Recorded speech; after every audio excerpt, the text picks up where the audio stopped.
നമസ്കാരം. കളമശ്ശേരിയിലെ കൊലപാതകത്തെക്കുറിച്ചാണ് പറയാനുള്ളത്.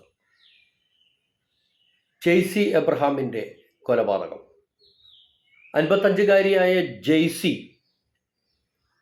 ഒരു ഓൺലൈൻ ആപ്പ് വഴിയാണ് ഗിരീഷ് ബാബുവിനെ പരിചയപ്പെടുന്നത്. 40-കാരനായ ഗിരീഷ് ബാബു ഇൻഫോ പാർക്കിലെ ജീവനക്കാരനാണ്.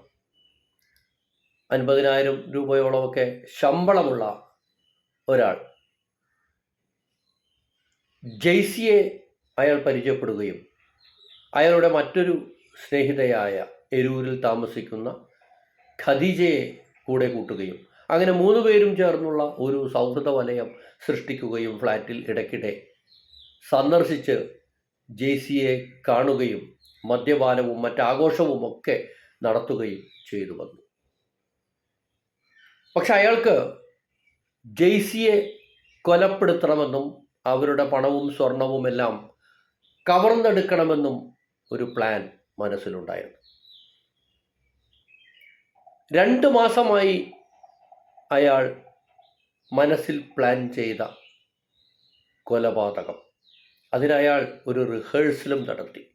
എങ്ങനെ ആ ഫ്ലാറ്റിലേക്ക് മോട്ടോർ ബൈക്കിൽ ഏതൊക്കെ ഊടുവഴികളിലൂടെ പോകാം, എങ്ങനെ കടന്നു കയറാം, CCTV ദൃശ്യങ്ങളിൽ പെടാതെ എങ്ങനെ കടന്നു കയറാം, ഇങ്ങനെയൊക്കെ ഒരു പ്ലാൻ ചെയ്ത് ഒരു റിഹേഴ്സൽ എടുത്തിട്ടാണ് ഗിരീഷ് ബാബു ഇത് നടപ്പാക്കുന്നത്.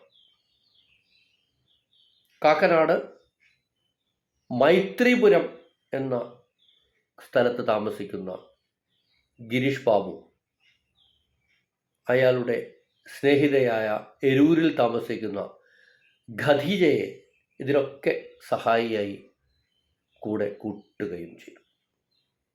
അങ്ങനെ പ്ലാൻ ചെയ്ത് അവരിരുവരും ചേർന്നാണ് ഇത് നടപ്പാക്കുന്നത്. ഗിരീഷ് ബാബു പ്ലാൻ ചെയ്ത ദിവസം 2 ഓട്ടോകളിലായി മാറിക്കയറി ഹെൽമറ്റുമായിട്ടാണ് ഫ്ലാറ്റിലെത്തുന്നത്. ഹെൽമറ്റ് ധരിച്ചുകൊണ്ടാണ് ഫ്ലാറ്റിലേക്ക് അയാൾ പ്രവേശിക്കുന്നത്. ജെയ്സിയുമായി അയാൾ മദ്യപിക്കുകയും ഒക്കെ ചെയ്ത് മുറിയിൽ കഴിഞ്ഞതിന് ശേഷം അവരെ തലക്കടിച്ച്, കയ്യിൽ കരുതിയിരുന്ന ആയുധം ഉപയോഗിച്ച് തലക്കടിച്ച് കൊലപ്പെടുത്തുകയായിരുന്നു. പിന്നീട് അവരെ വലിച്ചിഴച്ച് അവരുടെ വാഷ്റൂമിൽ കൊണ്ടുപോയി ഇടുകയും തലയടിച്ച് താഴെ വീണ് മരിച്ചതാണ് എന്ന് തോന്നുന്ന വിധത്തിൽ അവിടെ ഉപേക്ഷിക്കുകയും ചെയ്തിട്ടാണ് അയാൾ കടന്നു കളയുന്നത്. ആ സ്ത്രീയുടെ സ്വർണവും അയാൾ കവർന്നു. അതായിരുന്നു അയാളുടെ ലക്ഷ്യവും. ഇപ്പോൾ 2 or 3 വള കവർന്നാൽ പോലും അത് ലക്ഷങ്ങളുടെ വിലയാണ്. നമ്മുടെ സ്ത്രീകൾ ഇതൊക്കെ തിരിച്ചറിയേണ്ടതാണ്. സ്നേഹവും പ്രണയവും കാമവും ഒക്കെ തേടി ഡേറ്റിംഗ് ആപ്പ് വഴിയോ സോഷ്യൽ മീഡിയ വഴിയോ ഒക്കെ പരിചയപ്പെടുന്നവരുടെ പിന്നാലെ കൂടുമ്പോൾ ഇത്തരം വലിയ കെണികളിൽ ചെന്നപ്പെടാം. ജീവൻ തന്നെ അപകടത്തിലാവാം. ഇതൊരു പാഠമാണ്. അതുകൊണ്ടാണ് ഇങ്ങനെ ഒരു വീഡിയോ ഇവിടെ ചെയ്യുവാൻ തയ്യാറായത്. ഗിരീഷ് ബാബുവിനെ പോലെ ഒരിക്കലും ഒരു ക്രിമിനൽ സ്വഭാവം ഇല്ലാത്ത ഒരാൾ, മനസ്സിലെവിടെയോ ഉറങ്ങിക്കിടന്ന ക്രിമിനൽ ബുദ്ധി പുറത്തേക്ക് വരികയാണ്.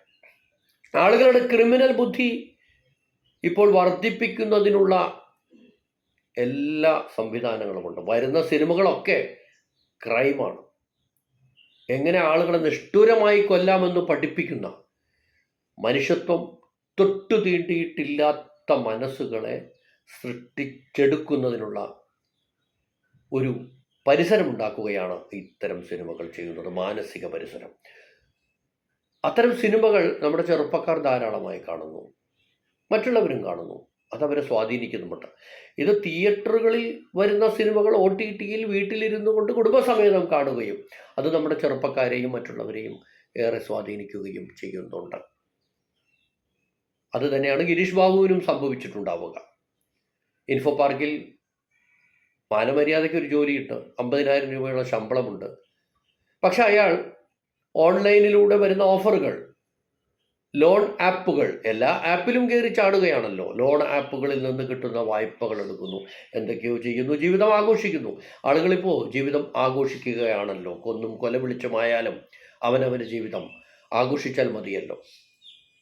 എന്തായാലും ഗിരീഷ് ബാബുവിൻ്റെ ആഘോഷം അവസാനിച്ചു. ഇനി ആഘോഷം തടവറയ്ക്കുള്ളിലായിരിക്കും. ഗിരീഷ് ബാബു ജയിലിലായി. കൂട്ടുനിന്ന ഖദീജയും ജയിലിലേക്ക് പോവുകയാണ്.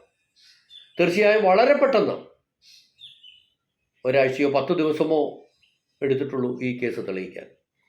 അതിന് കളമശ്ശേരി പോലീസിനെയും കളമശ്ശേരിയിലെ സർക്കിൾ ഇൻസ്പെക്ടറെയും മറ്റ് പോലീസ് ഉദ്യോഗസ്ഥരെയും ഒക്കെ ശ്ലാഘിച്ചേ പറ്റൂ. കാരണം ഇത്തരം കേസുകൾ പെട്ടെന്ന് തന്നെ പിടിയിലാവുന്നത് ഇനിയും ഇങ്ങനെ കൊലപാതകങ്ങളും മറ്റ് ക്രൈമുകളും ഒക്കെ ചെയ്യാൻ മനസ്സിൽ പ്ലാൻ ചെയ്യുന്നവർക്ക് ഒരു ഭീതി ഉയർത്താനും അവർക്ക് താക്കീത് നൽകാനും പെട്ടെന്നുള്ള ഇത്തരം പോലീസ് നടപടികൾ സഹായിക്കുക തന്നെ ചെയ്യും. ഓർക്കേണ്ടത്, ഇത്തരം ആപ്പുകൾ വഴി പ്രണയം തേടി, സ്നേഹം തേടി, കാമം തേടി ആരെയെങ്കിലുമൊക്കെ വിളിച്ച് വീട്ടിലേക്ക് വരുത്തുന്നതും അവരുടെ പിന്നാലെ പോകുന്നതും ഒക്കെ ഏറ്റവും അപകടകരമായ കാര്യമാണ് എന്ന് തന്നെയാണ്. അത് നമ്മുടെ നാട്ടിലെ ആണും പെണ്ണും എല്ലാം ഓർത്തിരിക്കേണ്ടതുമാണ്.